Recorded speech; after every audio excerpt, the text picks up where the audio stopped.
लोगोफोर, जों दिनै सावरायगोन नर्थ इस्ट आसामनि सासे स्टार आरो महान सिंगार जुबिन गार्गनि सोमोन्दै, जायहा गावनि गारांजों भारतावनो मुंदांखा नाम खामायनो हादोंमोन। बे भिडिअ'आ जागोन बिथांनि जोनोम, जुजिनाय, केरियार जाफुंसारनाय आरो बिनि जोबथा जिउनि सोमोन्दै।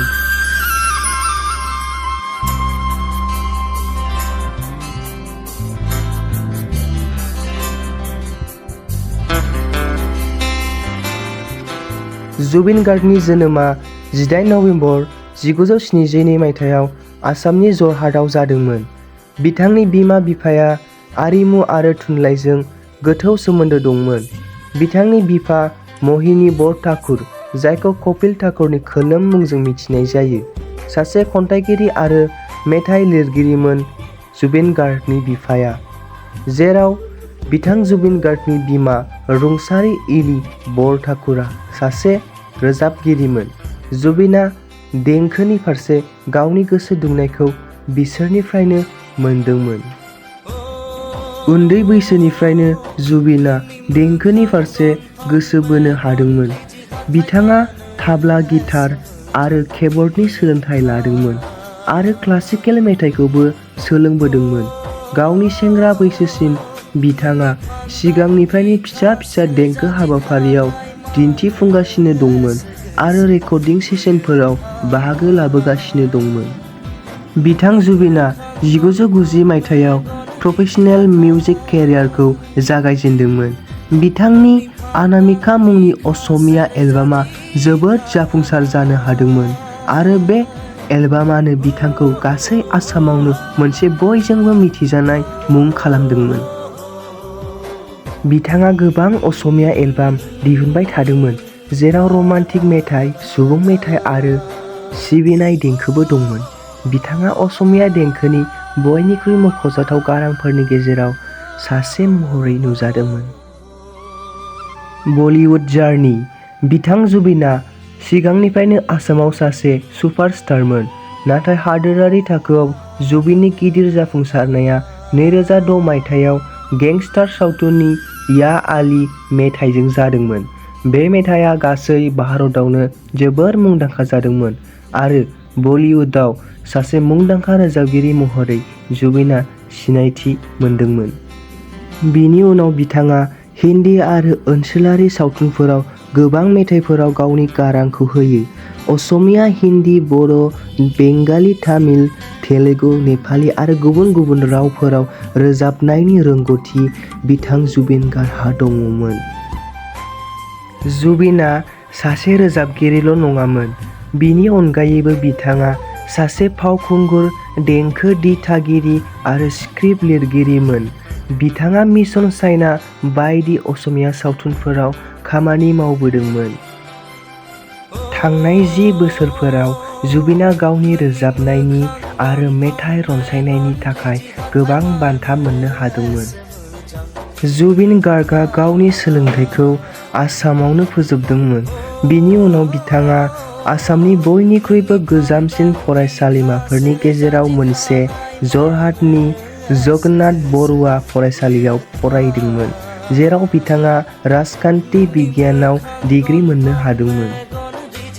जुबिन गार्गआ 2002 मायथाइनि 14 फेब्रुआरियाव सासे फेशन डिजाइनार गरिमा सैकियाजों जुलि जादोंमोन।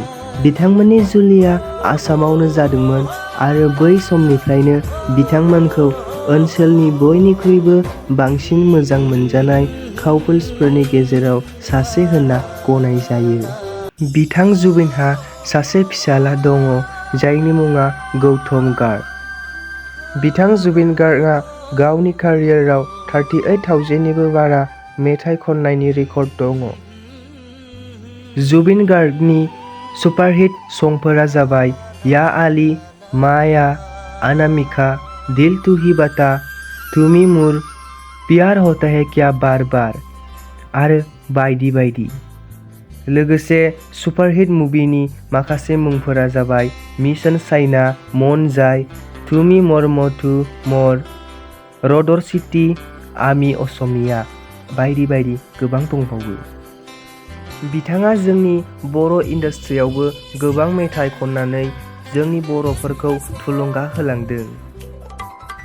बिथाङा खननाय बर' मेथाइनि मुंफोरा जाबाय सिरि सिरि मोथो मोथो, सनाथि रुपाथि, मिजिं, खैना, सिरि सिरि लासै लासै, अ सना नों आंनि जुलिया, आंनि मेथाइयाव गोजोनदोंब्ला आरो बायदि बायदि गोबां दंबावो।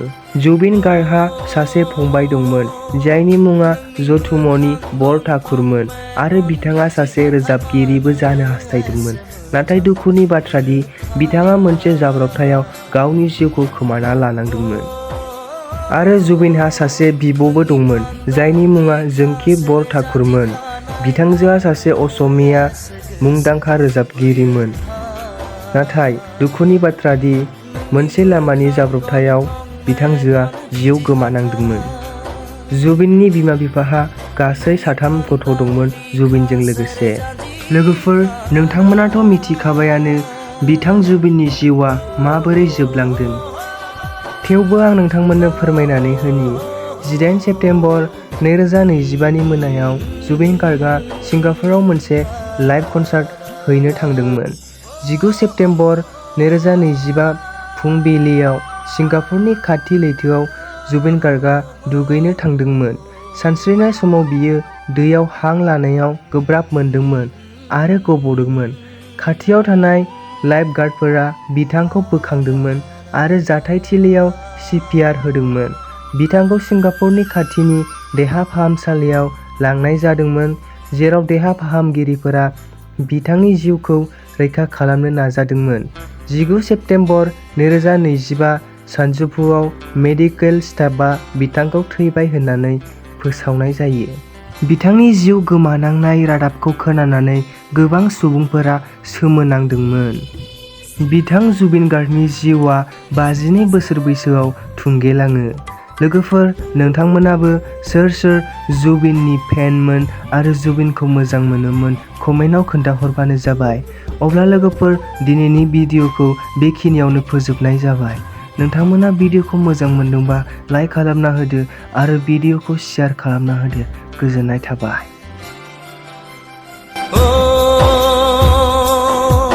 नोंनि मोखां गन्थं मेगन रिथि हाथाय मानो